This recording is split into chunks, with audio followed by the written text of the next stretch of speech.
Hello guys, hello and welcome to the channel Eduzone learning solution. So guys, आज हम लोग continue करने वाले बहुत ही इंपॉर्टेंट टॉपिक है, ठीक है। सो छोटे टॉपिक से दो टॉपिक से इसको फटाफट से कवर कर लूँगा मैं, है ना।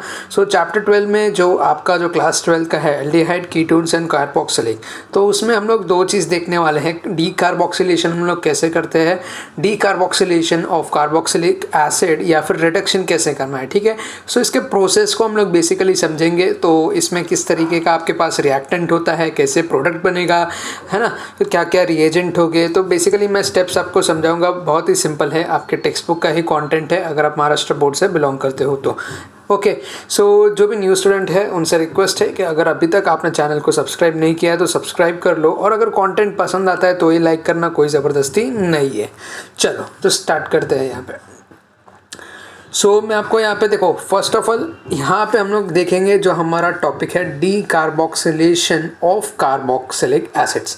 तो देखो, जो अभी कार्बोक्सिलिक एसिड क्या होता है, कार्बोक्सिलिक एसिड यानी हमें समझ में आता है ये होता है RCOOH, ठीक है। ये हो गया हमारा कार्बोक्सिलिक एसिड। हम लोग किससे डील करने वाले हैं, RCOOH, इससे हम लोग डील करने वाले हैं। अभी डी कार्बोक्सिलेशन लिखा है यहाँ पे। डी कार्बोक्सिलेशन क्या होता है, देखो अगर आप वर्ड को ब्रेक डाउन करो तो आपको समझ में आएगा। डी मतलब यानी रिमूव करना है कुछ, ठीक है। डी कार्बोक्सिलेशन, जो लेशन है उसको आप समझ लो एक तरीके का प्रोसेस है। डी कार्बोक्सिलेशन मतलब क्या, कार्बन के कंपाउंड को निकालना, ठीक है। कार्बन को निकालना कैसे आप निकालोगे, अभी मान लीजिए मेरे पास ये जो है कार्बोक्सिलिक एसिड है, इसमें से मुझे कार्बन को रिमूव करना है ताकि जो मेरे पास फाइनल प्रोडक्ट होगा उसमें ये कार्बन जो है नहीं होगा, ठीक है। उसमें ये कार्बन नहीं होगा। अभी कार्बन नहीं होगा मतलब ये जो आपके पास एसिड है, D carboxylation of carboxylic acid, ठीक है। ये जो एसिड है ये जो है आपका रिमूव हो जाएगा। तो कैसे होगा, तो यहाँ पे पहला आप लोग ये रिएक्शन देख सकते हो, मैं आपको एक्सप्लेन करता हूँ ये कैसे हो रहा है। ओके, ये जो RCOONA आप देख रहे हो ये क्या है बेसिकली, ये सोडियम सॉल्ट है हमारा, ठीक है ना। सोडियम सॉल्ट है। सोडियम सॉल्ट किसका है, कार्बोक्सिलिक एसिड का है ना यार। देखो ना, COO ये फॉर्म में है, H की जगह पे Na है, सोडियम सॉल्ट हो गया ये। अब sodium salt of carboxylic acid बोल दो, सोडियम सॉल्ट बोल दो, समझ में आ जाएगा, है ना। इसको क्या करना है, हीट करना है। ट्राइंगल माने हीट हो रहा है, यहाँ पे क्या हो रहा है, हीटिंग हो रही है, ठीक है। Heating with soda lime. Soda lime यानी आपका ये हो गया CaO, ये क्या हो गया आपका सोडा लाइम हो गया। ये क्या देगा आपको, हाइड्रोकार्बन देगा। हाइड्रोकार्बन मतलब क्या, कार्बन से अटैच्ड हाइड्रोजन होगा। अभी कार्बन कितने लेवल का चेन होगा उससे हमें कोई लेना देना नहीं है, तो हम लोग उसको क्या बोलते हैं, RH बोलते हैं, है ना। Okay, give hydrocarbons which contain one carbon atom less than the carboxylic acid, which contain one carbon atom less than the carboxylic acid। मतलब यही हो गया आपका जो COOH है, ये नहीं बनने वाला, आपका एसिड नहीं बनने वाला, ठीक है। कैसे हो रहा है, देखो रिएक्शन को अभी समझो। यहाँ पे ये है मेरे पास रिएक्टेंट में, मैंने समझा दिया आपको क्या है। ये मेरे पास RCOONA, sodium salt of carboxylic acid on heating with soda lime. अभी यहाँ पे क्या हो रहा है, यहाँ पे देखो ये COO माइनस है, RCOO माइनस, और ये Na प्लस है। Na प्लस आयन जनरेट करेगा यहाँ पे। तो क्या होगा बेसिकली, ये ब्रेक डाउन कैसे होगा, ये जो है यहाँ पे H जो है यहाँ पे इस तरीके से शिफ्ट हो जाएगा, हाइड्रोकार्बन बना देगा आपका। और ये जो है NaO और यहाँ पे CO2, देखो मैं लिख के आपको बताता हूँ। ये R है मेरे पास, ये H आ गया, ये H आ गया, है ना। H यहाँ पे चला गया। अभी क्या क्या बचा मेरे पास, बचता है C2O और Na बचा, ठीक है ना। यहाँ पे किस तरीके से होगा, यहाँ पे ये टोटल मेरा कैसे बन जाएगा, यहाँ पे ये होगा Na2 और CO3। अगर आपने विजुअलाइज कर लिया तो आपको समझ में आ गया कि किस तरीके से हुआ है ये, है ना। CO3 यहाँ पे आप देख रहे हो, यहाँ पे देखो Na2, यहाँ पे 2 Na है तो इसको मैंने लिख दिया Na2। ये तो बैलेंसिंग है, आप समझ जा रहे हो, बट फिर भी मैं बता दे रहा हूँ आपको। COO यहाँ पे है और यहाँ पे एक O है, तो ये क्या हो गया, CO3 हो गया, है ना। एक और एग्जांपल ले लो, यहाँ पे एसीटेट ले लो, सोडियम एसीटेट ले लो। सोडियम एसीटेट में क्या होता है आपका, एक यहाँ पे आपको दिया हुआ है CH3 दे दिया है, RCONA ले लो तभी भी आप वैसे कर सकते हो, या CH3COONA ले लो तभी भी आप वैसे कर सकते हो। सेम चीज़ किया हमने, NaOH किया। यहाँ पे क्या कर दिया हमने, यहाँ पे हमने क्या कर दिया, आपको जो है सोडा लाइम से हीट करवा दिया, सोडा लाइम के प्रेजेंट में हीट करवा दिया, तो क्या देगा मुझे, ये CH4 देगा। ये CH3 है ना, ये मीथेन बन जाएगा मेरा, एक H यहाँ से ले लेगा, ये यहाँ पे आ जाएगा, तो CH4 बना और Na2CO3 मीथेन मिल जाएगा आपको, है ना।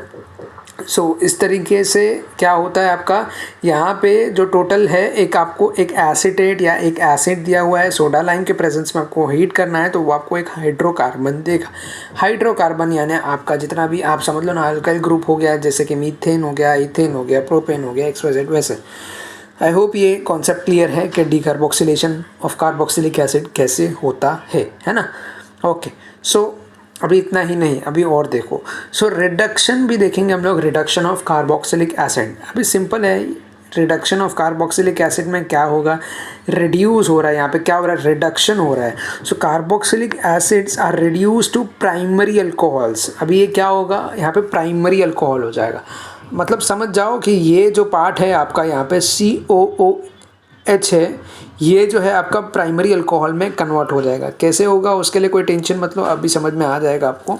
Bye powerful reducing agent. अभी ये जो है आपके पास रिड्यूसिंग एजेंट है जिसको बोलते हैं लिथियम एल्यूमिनियम हाइड्राइड। अभी देखो केमिस्ट्री में है ना, यही चीज़ इंपॉर्टेंट होती है, यही चीज़ जो है आपकी इंपॉर्टेंट होती है कि आपको रिएजेंट को याद करना पड़ता है, आपको रिएजेंट को याद करना पड़ता है। अभी जैसे मैंने रिडक्शन बोला तो मुझे याद होना चाहिए कि क्या है मेरे पास, लिथियम एल्यूमिनियम हाइड्राइड, ठीक है। अभी डीकार्बोक्सिलेशन बोला तो क्या होना चाहिए मेरे पास, क्या होना चाहिए, पहले क्या देखा था, सोडा लाइम। तो ये आपको थोड़ा सा याद करना पड़ेगा, क्योंकि केमिस्ट्री में सारा कुछ अगर रिएक्शन के बेसिस पे प्रोडक्ट तो बना लोगे, लेकिन क्या है जो नेचुरली है वैसे वो बनता नहीं है, उसमें बहुत सारा कैटलिस्ट या रिएजेंट को ऐड करना पड़ता है। सो ये ध्यान रखना, यहाँ पे मेरे पास क्या है, यहाँ पे लिथियम एल्यूमिनियम हाइड्राइड के प्रेजेंस में होना चाहिए।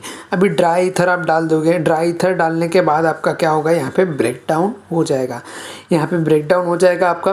तो ये कंपाउंड किस तरीके से बनेगा आपका, सिंपल है, इसको याद कर लो। प्राइमरी जो है ये OH आपका बन जाएगा, यहाँ पे ये आपका हो जाएगा H2, है ना। सो ये क्या बन जाएगा, कुछ इस तरीके का आपका कंपाउंड बनेगा, RC, ये एक H बना दिया मैंने, और ये मेरा हो गया O और ये हो गया H, ठीक है, OH। सो ये आपका RCH2 जो था एज इट इज़ ये रहेगा आपका, ये RCH2 और ये OH। यहाँ पे आपका क्या हो गया, प्राइमरी ये अल्कोहल बन गया। किसके प्रेजेंस में हुआ ये, सो ये हो गया आपका लिथियम एल्यूमिनियम हाइड्राइड के प्रेजेंस में।